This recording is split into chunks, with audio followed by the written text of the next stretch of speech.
Hello नमस्कार दोस्तों, मैं धीरज कुमार एक बार फिर से आप लोगों का बेटर एजुकेशन क्लासेज पर स्वागत करता हूं। तो दोस्तों हम लोग कर रहे हैं एक्सपेक्टेड क्वेश्चन जो एग्जाम की दृष्टि से बहुत महत्वपूर्ण है। तो चलिए शुरू करते हैं। पहला क्वेश्चन है कि निम्नलिखित में से कौन सा मौलिक कर्तव्य के अंतर्गत नहीं आता है। तो यहाँ पे देखिए मौलिक कर्तव्य के अंतर्गत नहीं बताना है कि कौन सा नहीं आता है। तो देखिए ऑप्शन है सार्वजनिक संपत्ति की सुरक्षा, ये तो आता है। ये हम लोग का मौलिक कर्तव्य है कि हम लोग क्या करें, सार्वजनिक जो संपत्ति है उसकी सुरक्षा करें।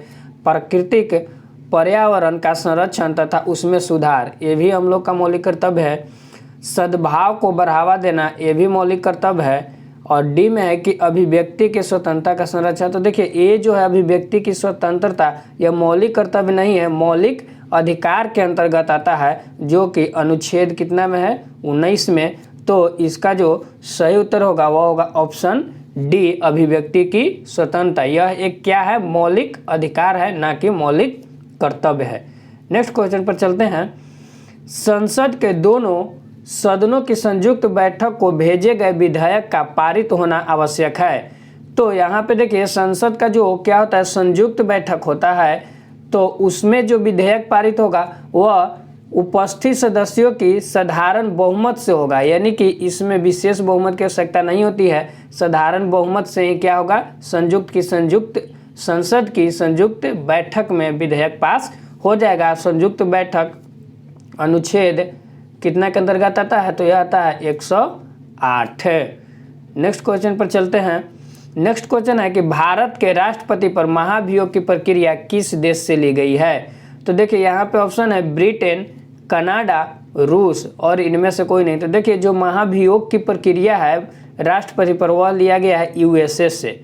कहाँ से लिया गया है, यूएसए, अमेरिका से लिया गया है। तो इसका सही उत्तर होगा इनमें से कोई नहीं होगा। नेक्स्ट क्वेश्चन पर चलते हैं। कहता है कार्यकाल पूरा होने से पहले लोकसभा को कौन भंग कर सकता है। तो देखिए कार्यकाल पूरा होने से पहले लोकसभा को भंग मंत्रिपरिषद की सिफारिश पर राष्ट्रपति कर सकता है। तो इसका सही उत्तर क्या होगा, ऑप्शन बी। नेक्स्ट क्वेश्चन पर चलते हैं। नेक्स्ट क्वेश्चन है कि ग्राम पंचायत की बैठक में कोरम हेतु कम से कम कितने सदस्यों का होना अनिवार्य है। यानी कि जब ग्राम पंचायत की बैठक होता है तो कम से कम कितना सदस्य उपस्थित होगा ताकि उसका क्या चल सके, बैठक चल सके। तो यह होगा कुल सदस्यों का आधा, यानी 1/2। तो इसका सही उत्तर क्या होगा, ऑप्शन ए, यानी कि टोटल सदस्य का कितना परसेंट कर सकते हैं, 50%। यदि उपस्थित है सदस्य तो उसका बैठक किया जा सकता है। नेक्स्ट क्वेश्चन पर चलते हैं। नेक्स्ट क्वेश्चन है कि भारतीय संविधान संशोधन अधिनियम द्वारा लोकसभा तथा विधानसभाओं की सीटों की संख्या में 2026 तक कोई परिवर्तन न करने का प्रावधान किया गया है। मतलब कहा है कि लोकसभा और विधानसभा के सीट कब तक परिवर्तित नहीं किया जाएगा, 2026 तक। और यह कैवां संविधान संशोधन में वर्णित है, तो यह है 84वां संविधान संशोधन, यानी ऑप्शन नंबर ए आपका सही उत्तर हो जाएगा। नेक्स्ट क्वेश्चन पर चलते हैं। कहता है भारत में अब तक कितनी बार रुपयों का अवमूल्यन किया गया है। तो देखिए भारत में अब तक रुपयों का अवमूल्यन 3 बार किया गया है। कब कब किया गया है, तो यह 1949 में किया गया था, 1966 में किया गया था और एक बार 1992 में किया गया था, ध्यान में रखिएगा। नेक्स्ट क्वेश्चन पर चलते हैं। नेक्स्ट क्वेश्चन है कि यूएनईपी का मुख्यालय कहाँ अवस्थित है। तो यूएनईपी यानी यूनाइटेड नेशन इन्वायरमेंट प्रोग्राम, इसका मुख्यालय जो है वह है नैरोबी में। और इसका जो स्थापना हुआ था वह हुआ था 1972 में 1972 में इसका क्या हुआ था, स्थापना हुआ था। नेक्स्ट क्वेश्चन पर चलते हैं। नेक्स्ट क्वेश्चन है कि विश्व आर्द्र भूमि दिवस कब मनाया जाता है। तो यह ध्यान में रखिएगा, विश्व आर्द्र भूमि दिवस यह मनाया जाता है 2 फरवरी को, और 22 मई को विश्व जैव विविधता दिवस और 5 जून को विश्व पर्यावरण दिवस। नेक्स्ट क्वेश्चन पर चलते हैं। नेक्स्ट क्वेश्चन है कि निम्नलिखित में से कौन सा पार्थिव ग्रह नहीं है। यहाँ पे बताना है कि पार्थिव ग्रह कौन सा नहीं है। तो देखिए बुध भी है और शुक्र भी है और मंगल भी है, और नहीं है तो वह कौन सा है, शनि। तो इसका जो सही उत्तर होगा वह होगा ऑप्शन सी। देखिए बुध, शुक्र, मंगल और पृथ्वी भी ये क्या है, ए पार्थिव ग्रह के अंतर्गत आता है और शनि पार्थिव ग्रह के अंतर्गत नहीं आता है।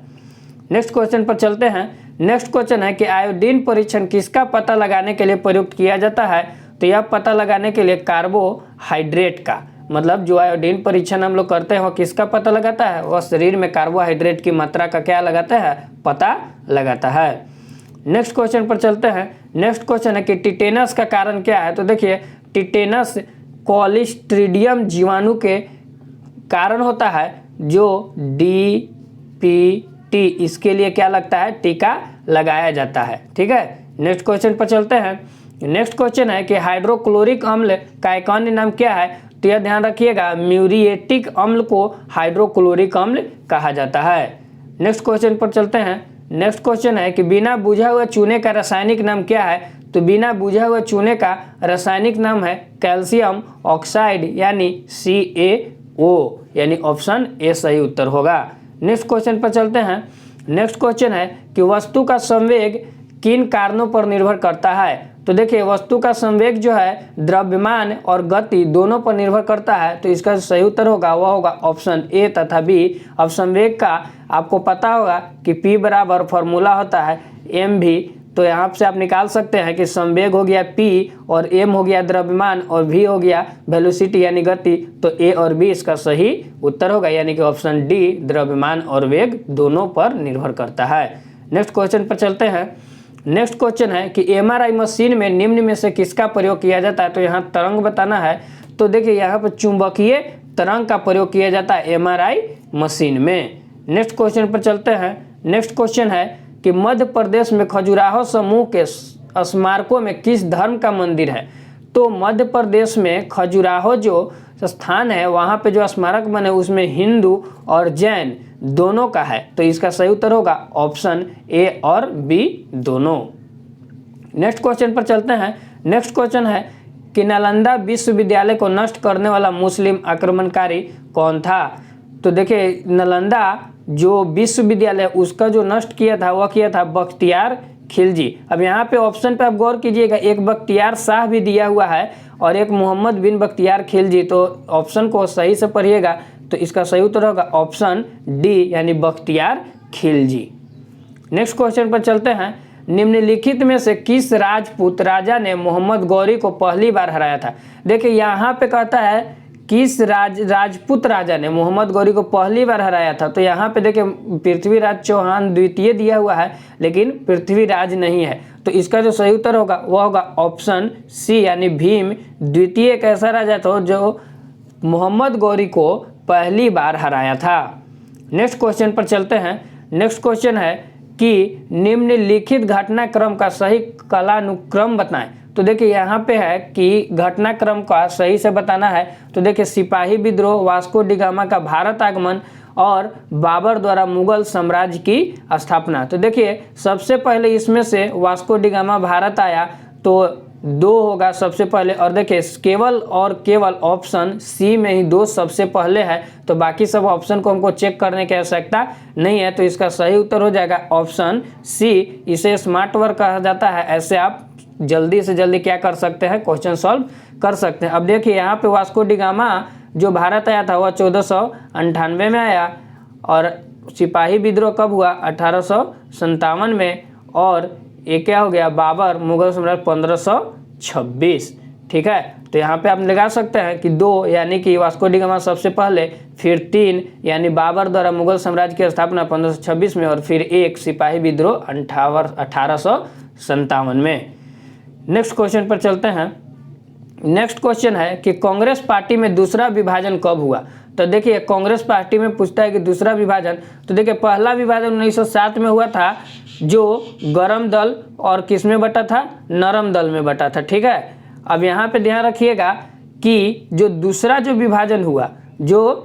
विभाजन हुआ वो कब हुआ था, 1918 के अंतर्गत हुआ था, तो इसका जो सही उत्तर होगा 1918 option number B. Next question पर चलते हैं। नेक्स्ट क्वेश्चन है कि किस राज्य सरकार ने कोविड-19 प्रति जागरूकता फैलाने हेतु फतेह अभियान शुरू किया है? तो इसका सही उत्तर होगा ऑप्शन ए यानी पंजाब सरकार ने। नेक्स्ट क्वेश्चन पर चलते हैं। नेक्स्ट क्वेश्चन है कि बोंगो सागर संयुक्त नौसैनिक अभ्यास किन देशों के मध्य संपन्न हुआ? तो यह हुआ है भारत और बांग्लादेश के बीच। यह क्या है? एक नौसैनिक अभ्यास है। नेक्स्ट क्वेश्चन पर चलते हैं। कहता है किस भारतीय बैडमिंटन खिलाड़ी को पहला BBC India sports women of the year का अवार्ड से सम्मानित किया गया है? तो ध्यान रखिएगा, बहुत ही इंपॉर्टेंट क्वेश्चन है यह। तो इसका जो सही उत्तर होगा वह होगा ऑप्शन ए यानी PV सिंधु को मिला है। नेक्स्ट क्वेश्चन पर चलते हैं। नेक्स्ट क्वेश्चन है कि 37वां राष्ट्रीय खेल का आयोजन कहाँ किया जाएगा? तो देखिए 37वां राष्ट्रीय खेल का आयोजन छत्तीसगढ़ में किया जाएगा। हालांकि 36वां का आयोजन गोवा में किया जाना था, लेकिन कोविड-19 की वजह से आयोजन नहीं हो सका। तो 37वां राष्ट्रीय खेल 2021 में कहाँ आयोजित होगा? वो होगा छत्तीसगढ़ के अंतर्गत। नेक्स्ट क्वेश्चन पर चलते हैं। कहता है कि निम्नलिखित में से कौन सी युगांडा की राजधानी है? तो देखिए युगांडा की राजधानी है कंपाला। ध्यान में रखिएगा। और आज का वीडियो हम लोग यहीं पर समाप्त करते हैं। तो दोस्तों यह वीडियो अगर आपको पसंद आए तो प्लीज़ लाइक, सब्सक्राइब और शेयर कर दीजिएगा। तो मिलते हैं अपने अगले वीडियो में, तब तक के लिए धन्यवाद, बाय बाय।